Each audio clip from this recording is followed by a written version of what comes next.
Mega times news బులెటిన్ల ముందుగా headlines. విద్యార్థిని చెయ్యి విరిగేలా కొట్టిన టీచర్, ఆలస్యంగా వెలుగులోకి వచ్చిన ఘటన.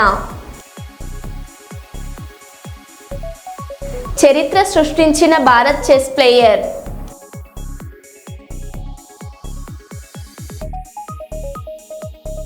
యువత విద్యార్థులు క్రీడల్లో రాణించాలి, ఎమ్మెల్యే యశస్విన్ రెడ్డి.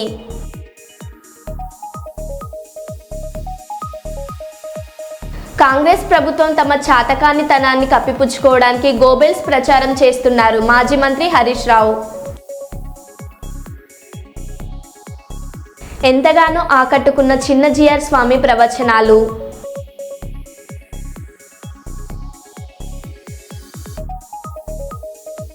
ఇక వివరాల్లోకి వెళ్తే, రైతులకు జరుగుతున్న అన్యాయంకు నిరసనగా నేడు రాష్ట్ర వ్యాప్త ఆందోళనలు. నంద్యాలలో చేపట్టిన ర్యాలీలో పాల్గొన్న party regional coordinator Shri Peddireddy Ramachandra Reddy గారు మరియు నంద్యాల జిల్లా వైఎస్ఆర్సీపీ అధ్యక్షులు శ్రీ కాటసాని రాంభూపాల్ రెడ్డి గారు. ఈ కార్యక్రమంలో పాల్గొన్న మాజీ ఎమ్మెల్యేలు, మాజీ ఎంపీ మరియు పార్టీ ముఖ్య నాయకులు, రైతులు, పార్టీ శ్రేణులు రైతులను ఆదుకోవాలని నంద్యాల జాయింట్ కలెక్టర్కి వినతి పత్రం అందజేసి శ్రీ కాటసాని రాంభూపాల్ రెడ్డి కామెంట్స్. రాష్ట్రంలో రైతులకు అన్యాయం జరుగుతుంది. గత 5 ఏళ్ల శ్రీ వైఎస్ జగన్ ఇచ్చిన హామీలు అన్నీ నెరవేర్చే నేడు ఎన్నికల హామీలు ఇచ్చి రైతులను మోసం చేశారు. సూపర్ 6, సూపర్ 7 అంటూ ఒక్క హామీ కూడా నిలబెట్టుకోలేదు. అందుకే శ్రీ వైఎస్ జగన్ ఆదేశాల మేరకు రాష్ట్ర వ్యాప్తంగా నిరసన తెలుపుతున్నామన్నారు. ఏఎస్పీ కంటే అధిక ధర మేము అధికారంలో ఉన్నప్పుడు ఇచ్చాం, నేడు ఏఎంసీపీ కూడా ఇచ్చే పరిస్థితిలో రాష్ట్రంలో లేదు. రైతు భరోసా కేంద్రాలు పెట్టి మేము అండగా నిలిస్తే వాటిని నిర్వీర్యం చేశారు. పంటల బీమాతో ఏ సీజన్లో నష్టపోయిన రైతుకి ఆ సీజన్లో పరిహారం చెల్లించడం, నేడు ఉచిత బీమా ఊసలేదు.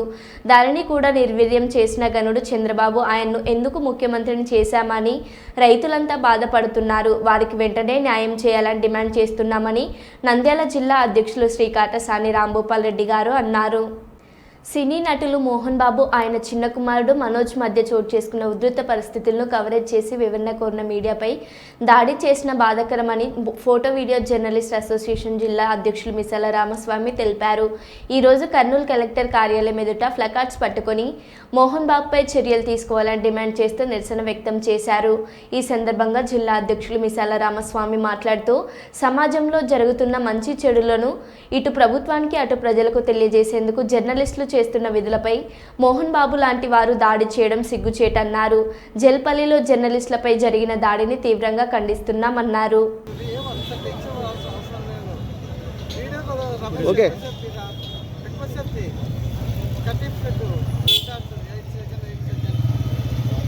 మన సినీ నటుడు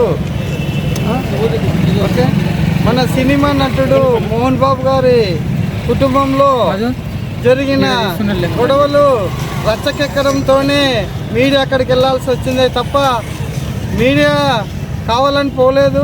అయితే మీడియాను మోహన్ బాబు గారు మైకు తీసుకొని కొట్టడము, అలాగే అసభ్య పదార్థతో దూషించడం అనేది మేము ఖండిస్తున్నాము. అయితే మోహన్ బాబు గారు, మీరు ఈ స్థాయికి వచ్చారంటే అందులో మీడియా సహాయం కూడా ఉందని చెప్పేసి గుర్తించుకోండి. ఏదో కళాశాల మేము పిల్లలకు ఉచితంగా ఏదో చదువులు చెప్తున్నామని చెప్పేసి సాకుతో జర్నలిస్టులపై దాడులు చేసినంత మాత్రాన ఏం కాదులే అనుకుంటే అది పొరపాటు. జర్నలిస్ట్ అంటే సమాజంలో ప్రొటెస్ట్ చేయడం అనేది గ్రహించాలా. కనుక ఇంకోసారి జర్నలిస్టుల పైన కానీ దాడి జరిగినట్లయితే మేము పెద్ద ఎత్తున ధర్నా చేస్తామని చెప్పేసి మానవ హక్కుల కమిషన్గా యాక్షన్ తీసుకోవాలని, మోహన్ బాబు పైన చర్యలు తీసుకోవాలని చెప్పేసి మేము కోరుతున్నాము. వివరణ ఇచ్చేది ఇవ్వకుండా అసభ్యంగా మాట్లాడము, వాళ్ళ మైకు తీసుకోవడము, వాళ్ళనే కొట్టడం అనేది ఇది దుర్మార్గమైన చర్య అని చెప్పేసి మేము భావిస్తున్నాం. కనుక వెంటనే మోహన్ బాబు గారు మీ పద్ధతులు మార్చుకొని మీడియా పట్ల మర్యాదగా నడుచుకునేలాగా చూడాలని మేము మోహన్ బాబు గారికి కోరుతున్నాము. ఓకే. హిందువుల మనోభావాలను దెబ్బతీసే చర్యలు రాజన్న సిరిసిల్ల జిల్లా వేములవాడ ఆలయంలో జరిగిందని, దీనిపై ప్రభుత్వం జ్యుడిషియల్ విచారణకు ఆదేశించాలని డాక్టర్ కాళీప్రసాద్ పేర్కొన్నారు. వరంగల్ జిల్లా బీజేపీ పార్టీ కార్యాలయంలో ఏర్పాటు చేసిన విలేకరుల సమావేశంలో బీజేపీ కార్యకర్తలు పాల్గొన్నారు. ఈ సందర్భంగా జిల్లా బీజేపీ నాయకులు డాక్టర్ కాళీప్రసాద్, డాక్టర్ విజయ చందర్ రెడ్డి మాట్లాడుతూ, రాజన్న ఆలయంలో కోడెమొక్కులు నిర్వహించుకున్న కోడలను భక్తుల మనోభావాలు దెబ్బతినేలా కోడెలను కబేలాలకు తరలిస్తున్నారని, దీనిపై జ్యుడిషియల్ విచారణ జరిపి బాధ్యులపై చర్యలు తీసుకోవాలని, లేని పక్షంలో దీనిపై పెద్ద ఎత్తున ఆందోళన నిర్వహిస్తామని పేర్కొన్నారు. వేములవాడ రాజన్న గారికి ఏదైతే భక్తులు నమ్మకంతో హిందూ మత విశ్వాసాలతోని ధర్మాన్ని కాపాడటానికి కోడెలను సమర్పించుకున్నారు. ఇక్కడున్నటువంటి మంత్రివర్యులు, దేవాదాయ శాఖ మంత్రివర్యులు కొండ సురేఖ గారి సిఫారసుతోని 60 కోడెలను అక్కడి నుంచి తెచ్చుకున్నట్టు సమాచారం అందించి గోశాలలో మేము భారతీయ జనతా పార్టీ, విశ్వ హిందూ పరిషత్, బజరంగ దళ్ మేము విచారణ చేస్తే అక్కడ కనబడట్లేదు. ఇక్కడికి రావాలంటే పూర్తి లెవెల్ విచారణ జరిగి ఎవరైతే దీంట్లో బాధ్యులు ఉన్నారో వాళ్ళ మీద చర్యలు తీసుకోవాలని భారతీయ జనతా పార్టీ డిమాండ్ చేస్తారు. మీ అందరికీ తెలుసు, గట్టుకిందపల్లి గ్రామం శివారు లోపల రాజేశ్వర సొసైటీ అని పెట్టుకుని ఒక వ్యక్తి శ్రీ రాజరాజేశ్వరి టెంపుల్ నుంచి 60 దూడలను తీసుకొచ్చాడు. పద్ధతి ప్రకారం అయితే దేవస్థానం వారు ఒక రైతుకు 2 కన్నా ఎక్కువ లేగలను ఇవ్వకూడదు. మరియు అతని పూర్వాపారాలు పరిశీలించిన మీదనే అతనికి ఇవ్వాల్సి ఉంటుంది. కానీ మణికొండకు చెందిన మాదాసి రాంబాబు అనే వ్యక్తి రాజేశ్వరి అనే సొసైటీ పెట్టుకొని పైపెచ్చు ఆ లెటర్ను గౌరవనీయులు దేవాదాయ శాఖ మంత్రులు కొండా సురేఖ గారు ఎండార్ చేశారు. అతడు 30 మంది రైతులను మభ్యపెట్టి 30 ఆధార్ కార్డులతోని దేవస్థానం పోవడం, పులోముని ఈఓ గారు 60 లేగలను ఇవ్వడం, ఆ 60 లేగలను 2 డీసీఎం వ్యాన్లు ఎక్కించుకొని ఇడికొచ్చి పెట్టుకున్నాడు. తర్వాత సదరు వ్యక్తి మాకు తెలిసిన విషయం ఏంటంటే కలేబరాలకు అమ్ముకొని అతడు దాన్ని బిజినెస్ లాగా చేస్తున్నాడు. మీ అందరికీ తెలుసు, రాజరాజేశ్వరి టెంపుల్ మన తెలంగాణలో ఎంత ప్రాముఖ్యత గలదో. భక్తులు ఎంతో ప్రేమతో దేవుని మీద భక్తితో తమ కోరిక తీరిస్తే కోడెను మొక్కుతా అని ఒక నానుడు ఉంది అక్కడ వేమలవాడలో. కోరిక తీర్చే దేవుడా మా కోడెనిస్తామని అలాంటి కోడెలను దేవస్థానం ఇస్తే దేవస్థానం వారు కోడెలు ఎక్కువైనాయని రైతులకు, ఎవరైతే రైతులు ప్రేమతో పెంచుతామనుకున్న రైతులకు ఇవ్వమని ఆర్డర్ చేశారు. సోషల్ మీడియాలో కూడా అసత్య ప్రచారం చేస్తున్న వారిపై కేసు పెట్టాలని చేయడం నిజంగా మాకు బాధ కలిగించింది. ఇది ఒక్కటి కాదు, దయచేసి ఈ విషయంలో కూడా జ్యుడిషియల్ ఎంక్వైరీ చేసి అసలు ఈ బిజినెస్ ఎప్పుడు జరుగుతుంది, ఈ 6 నెలలు జరుగుతుందా, ఎప్పుడు జరుగుతుందో మొత్తం తీసుకొని ఈ ఎన్ని లేగలు ఈ కలేబరాలకు తలెత్తబడుతున్నాయో వీటన్ని నిగ్గు తెచ్చాలి. లేకుంటే యావత్ హిందూ సమాజం ఒక్కటైనది ప్రభుత్వం పైన, ఈ ఈవో అధికారులపైన తిరగబడతాం. వెంటనే ఆ ఈవో గారిని సస్పెండ్ చేయాలి. గవర్నమెంటు తగిన దానికి. కల్లూరు అర్బన్ 37వ వార్డులో స్టాంటన్ సెయింటినరీ బాప్టిస్ట్ చర్చి నందు శ్రీ కీర్తిశేషులు శ్రీమతి అక్కిమి ప్రమిళమ్మ గారి ఫౌండేషన్ వ్యవస్థాపకులు అక్కిమి హనుమంతు రెడ్డి గారి ఆధ్వర్యంలో పాస్టర్లకు నూతన వస్త్రాలు అందజేశారు. ఈ కార్యక్రమానికి ముఖ్య అతిథిగా హాజరై పాస్టర్లకు నూతన వస్త్రాలు పంపిణీ చేసిన అనంతరం సంఘస్థులకు ముందుగా క్రిస్మస్ శుభాకాంక్షలు తెలిపిన నంద్యాల జిల్లా అధ్యక్షులు మరియు పాణ్యం మాజీ ఎమ్మెల్యే శ్రీ కాటసాని రాంభూపాల్ రెడ్డి.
సాధారణంగా ఇంట్లో కుక్కలను లేదా పశువులను ఇంటి ముందు కట్టేస్తారు.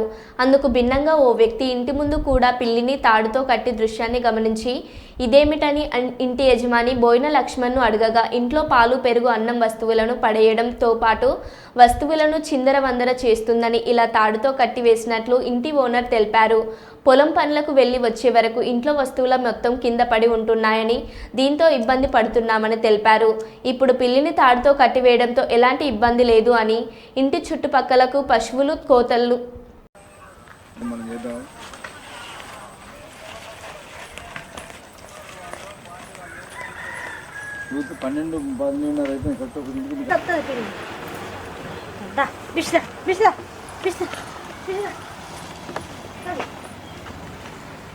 పెట్టాలండి.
ఇంకో గిన్నె కట్టేస్తా.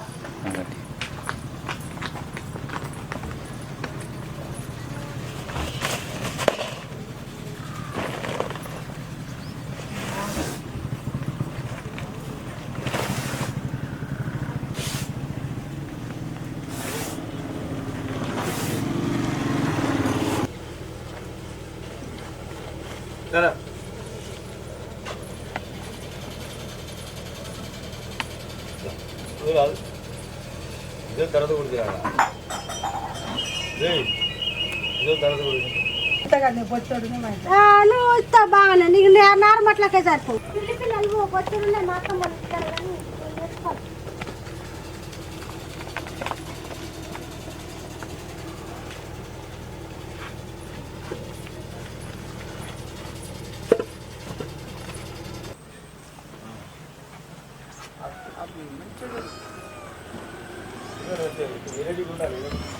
అదే మరి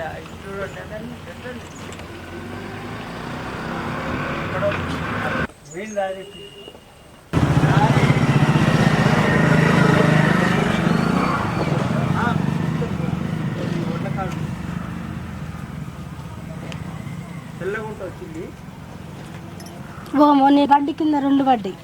నల్ల పిల్లి తాగిన, తెల్ల తాగిన, ఈ కలర్ పిల్లి. అమ్మో ఇప్పుడే అడుగుతాను పట్ట. చిరిగిపోయిన పట్టాలు అన్ని పోయినమ్మ. పిల్లిని కట్టేస్తాం. పిల్లి అంటే ఆగం చెప్తుందని పొద్దున్న కట్టేస్తాం, సాయంత్రం కట్టేస్తాం. ఇక పని పోయేటప్పుడు మళ్ళీ ఇప్పుతాం. ఇప్పితే సాయంత్రం మళ్ళీ పండుకున్నప్పుడు కూడా నైట్ పూట కట్టాము. ఇక ఈతల ఉందిగా అల్లమని పెరుగు గిట్ట, పాలు గిట్ట పారవద్దని కట్టేస్తాం. భోజనం మేము పాలతో పెడతా, పెరుగుతో పెడతా. ఏదైనా కూరగాయల భోజనం కూడా తింటుంది, అన్ని తింటుంది. చికెన్ తింటుంది, మటన్ తింటుంది, చేపలు తింటుంది, కూరగాయలు ఏ కూర వండినా కూడా వేసినా కలిపెట్టినా తింటుంది. మదనపల్లి ప్రభుత్వ సర్వజన బోధన ఆసుపత్రిలో డాక్టర్ల భాగోతం బట్టబయలు. ల్యాబ్ స్కానింగ్ సెంటర్లు, ఎక్స్రేలు ప్రైవేట్ ఇన్స్టిట్యూషన్లకు రాసి సీల్డ్ కవర్లో లెక్కలు తీసుకుంటున్న డాక్టర్లు. ప్రతి కేసు తిరుపతికి రిఫర్ చేసి ఒక్కో డాక్టర్ రోజువారీ వ్యాపారం 10,000 నుంచి 20,000 రూపాయల వరకు సంపాదన. మదనపల్లి ప్రభుత్వ సర్వజన బోధన ఆసుపత్రి గవర్నమెంట్ డాక్టర్ల నెలసరి సీల్డ్ కవర్ల ఆదాయం 6 లక్షలు.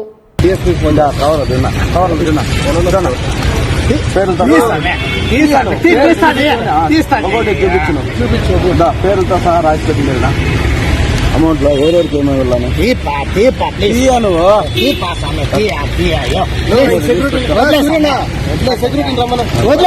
పేర్లు చూపించు నేను తీస్తాను అట్లే తీస్తారా అన్నీ తీస్తాను ఫోటోలు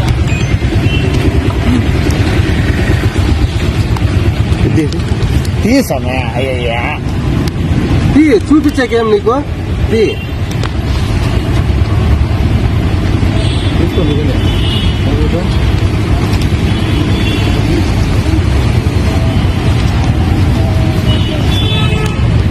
ప్రజెంట్ ఎవరు లేదు అది దొడ్డిన చూడు ఆడ పేరు కూడా ఇచ్చినాడులే చూసినాలే ఆడిచ్చే వచ్చినాడు బుక్లు ఆ పక్క ఒకటి ఇచ్చినాడు అట్లా ఉండు కవర్ డబ్బులు కొద్ది ఓపెన్ డాక్టర్ ఏం పేరు దాని ఎంత ఏంటి పట్టించేది డబ్బులు ఒకటేలే ఎంత పేర్లతో సహా ఉంటాయి చూడు 10, 11, 12, 13 సూపరేనండి ఫోన్ చేస్తాను మాకు ఇక్కడ రాసిచ్చేది స్కానింగ్ లో పంపించేది మాకు 108 లో మళ్ళీ మాత్రం రెఫర్లు మాత్రం పెట్టించేది ఇక్కడ కాదని చెప్పి అమలాపురంలో జిల్లా కలెక్టర్ కార్యాలయంలో రైతుల సమస్యల మద్దతుగా మీడియా సమావేశంలో ఎమ్మెల్సీ తోట త్రిమూర్తులు మాట్లాడారు. ఈ సందర్భంగా ఆయన కూటమి ప్రభుత్వ పాలనపై ధ్వజమెత్తారు. ఈ కూటమి నాయకులు తెలుగుదేశం పార్టీ నాయకులు నీకు 15 అన్నారు. ఎన్నికలు అయిపోయినాయి. ఇప్పుడు ప్రజలందరూ కూడా ఏది 15 అని అడుగుతున్నారు. ఎక్కడ సమాధానం లేదు. ఎన్నికల్లో ప్రజల్ని మోసం చేసే అధికారంలోకి వచ్చినటువంటి ఈ ప్రభుత్వం ప్రధానంగా రైతులు ఎదుర్కొంటున్నటువంటి సమస్యలు, విద్యార్థులు ఎదుర్కొంటున్నటువంటి సమస్యలు, అనేక సమస్యల్ని పట్టించుకోకుండా ఎంతసేపు మరి డైవర్షన్ పాలిటిక్స్ తీసుకొచ్చి ఏదో ఒక అంశాన్ని తీసుకురావటం, దాని మీద ప్రజల దృష్టి ఏమర్చేటువంటి విధంగా అసలు సమస్య మీదకి వెళ్లకుండా వీళ్ళు ఇచ్చినటువంటి హామీలు గుర్తుకు రాకుండా చేయడం కోసం ఈ ప్రభుత్వం చేస్తున్నటువంటి ప్రయత్నం తప్పితే వాళ్ళు ఇచ్చినటువంటి హామీలు కానీ వాళ్ళు చెప్పినటువంటి మాటలు కానీ ఎక్కడా కూడా అమలు జరిపేటువంటి పరిస్థితి లేదు. ఇవన్నీ మేము డిమాండ్ చేస్తున్నటువంటి కాదు. రైతులకి పెట్టుబడి సాయం కింద 20,000 రూపాయల సంవత్సరానికి ఇస్తానని చెప్పారు. 6 నెలలు అయింది. ఒక పంట అయిపోయింది, ఇది 2వ పంట జరుగుతుంది. ఈ పంటకే వడ్డీలకు తెచ్చుకుని రైతులు అనేక ఇబ్బందులు పడుతున్నటువంటి పరిస్థితులు మనం చూస్తున్నాం. మరి దీనికి మీరు చెప్పినటువంటి హామీలను అమలు పరచమనేటువంటిదే ఈరోజు మా డిమాండ్. మాట్లాడితే జగన్మోహన్ రెడ్డి తప్పు చేశాడు, ఈ ప్రభుత్వంలో అలా చేశారు, ఈ ప్రభుత్వంలో ఎలా చేశారని చెప్పేసి ఎంతసేపు గత ప్రభుత్వం గురించి మాట్లాడుతున్నారు. ఓకే, చేసాం. దాని ఫలితమే మీరు చెప్పినటువంటి మోసాల మాటలు నమ్మి మీకు అధికారం ఇచ్చారు. ఇంకా దాని గురించి మాట్లాడేటువంటి అవసరం లేదు కదా. ప్రజలందరూ కూడా మీరు చెప్పినటువంటి మాయ మాటలు, మోసాల మాటలు నమ్మారు. సరే, జగన్మోహన్ రెడ్డి తప్పే చేశాడు, పరిపాలన బాగా చేయలేదు, ఒప్పుకుందాం. మీరు చెప్పింది ఏం చెప్పారో అది చేయటం మానేసి జగన్మోహన్ రెడ్డి పరిపాలన గురించి మాట్లాడుతున్నారు. ఈవేళ మీరు అమలు జరిపేటువంటి పథకాలన్నీ కూడా పేర్లు అయితే మార్చారేమో తప్పితే ఏ పథకాలు అమలు జరుపుతున్నారు. అయితే అమలు జరిపేటువంటి పేర్లు పెట్టారు, సమర్థవంతంగా అమలు జరపాలని చెప్పేసి మేము డిమాండ్ చేస్తున్నాం. మీరు ఏదైతే హామీలు ఇచ్చారో నీకు 15 అని చెప్పారు. ఏది 15 అనేటువంటిది ప్రజలు అడుగుతున్నారు. మీరు సమాధానం చెప్పాలనేటువంటిది రైతుల పక్షాన్ని మేము డిమాండ్ చేస్తున్నాం ఈ ప్రభుత్వం. మారుమూల గ్రామాల నుంచి ప్రపంచ స్థాయి విజేతల కొరకు సీఎం కప్ 2024 క్రీడలు ఎంతో దోహదపడతాయని, విద్యార్థులు చదువుతో పాటు క్రీడల్లోనూ రాణించాలని ఎమ్మెల్యే యశస్విన్ రెడ్డి, పాలకుర్తి నియోజకవర్గ ఇన్ఛార్జ్ ఝాన్సీ రాజేందర్ రెడ్డి తెలిపారు. సీఎం కప్ క్రీడా పోటీల్లో భాగంగా దేవరుపల మండల కేంద్రంలోని శ్రీసాయి ప్రశాంతి విద్యానికేతన్లో గురువారం నిర్వహించిన ముగింపు కార్యక్రమంలో పాల్గొని విజేతలకు బహుమతులు అందజేశారు. ఈ సందర్భంగా వారు మాట్లాడుతూ సీఎం కప్ క్రీడా పోటీల్లో గ్రామీణ క్రీడాకారులు సత్తా చాటి రాష్ట్ర స్థాయిలో రాణించాలని అన్నారు. పట్టుదల, ఆత్మస్థైర్యమే విజయానికి సోపానాలని, యువత విద్యార్థులు క్రీడల్లో రాణించాలన్నారు. గెలుపొందిన విద్యార్థులకు బహుమతులు అందజేసి ప్రత్యేకంగా అభినందించారు.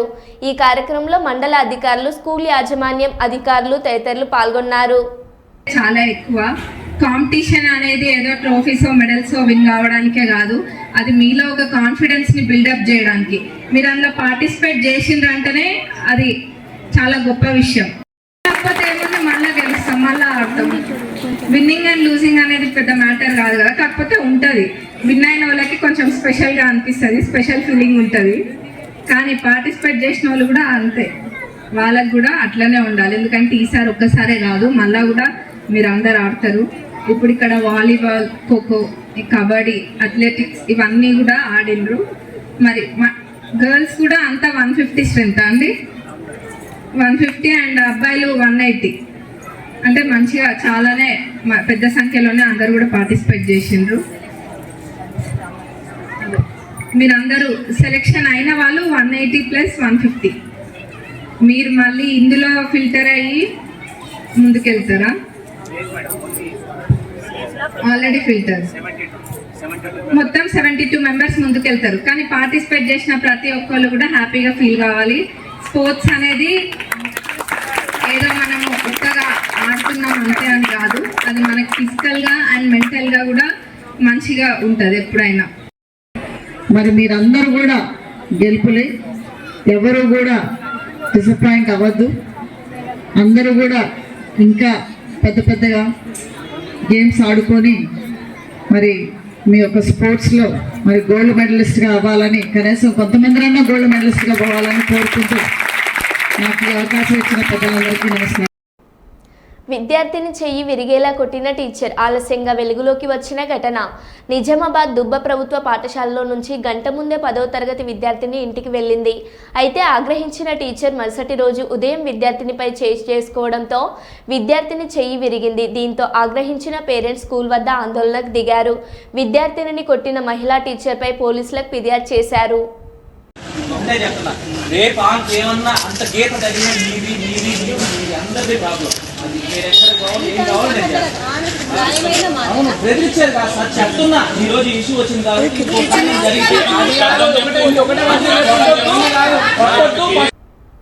అల్లూరి సీతారామరాజు జిల్లా మారేడుమిల్లి గవర్నమెంట్ హాస్పిటల్లో బుధవారం సాయంత్రం అందరూ చూస్తుండగానే డ్యూటీలో ఉన్న నర్సుపై యువకుడి దాడి.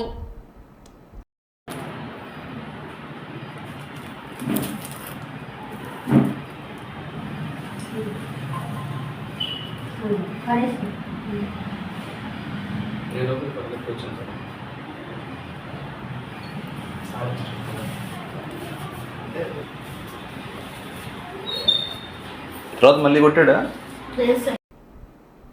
ఐజ పట్టణంలో భారతీయ స్టేట్ బ్యాంక్ శాఖ పక్కన ఉన్న 5 స్టార్ ఆఫీస్ ముందు మొబైల్ ఫోన్ గుర్తు తెలియని మహిళలకు దొరకడం జరిగింది. కావున అట్టి మహిళలు కానీ లేదా ఆ వ్యక్తుల ఆచూకీ తెలిసిన వ్యక్తులు ఎవరైనా మాపై దయ ఉంచి అట్టి ఫోన్ ఐజ పోలీస్ స్టేషన్లో ఇవ్వగలరని మనవి.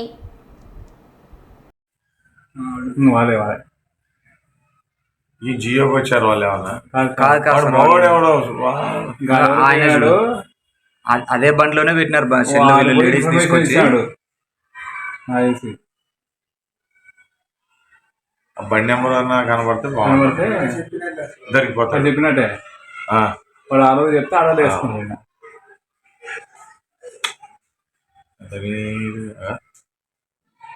తీసుకో. వీడు ఏం చేస్తున్నాడు? వీడు చూసలేడు.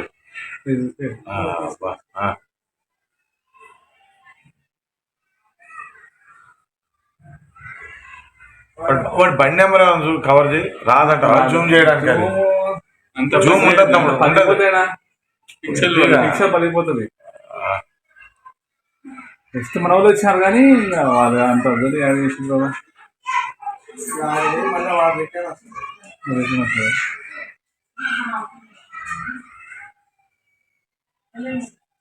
వాడు బండి పల్సర్, అది పల్సర్ బండి. అది వెయిట్ ఉందా? ఇదే బయటది, అదే ముందర పెడుతుంది ఆమెగా, కవర్లో పెడుతుంది ముందు పైన. ఫోన్ స్విచ్ ఆఫ్ చేసినాడు. దాని నెంబర్ లేదా? ఐడి నెంబర్లు ముందు ఉంది. కొత్త టెక్నాలజీ వచ్చింది. పోలీస్ స్టేషన్ లో సెకండ్ మీద తెలిసిపోతుంది ఫోన్. అంటే ఆన్ చేయలేదు కదా సార్, ఇప్పుడు కాకపోయినా 10 రోజులు కానీ చేసినా తెలిసిపోతుంది. ఇచ్చిరా అది వీడియో తీసి అక్కడ ఇచ్చిరా. 2 రోజులకే కొత్త టెక్నాలజీ నెంబర్ కావాలి. మరో బులెటిన్లో మళ్ళీ కలుద్దాం. Stay tune.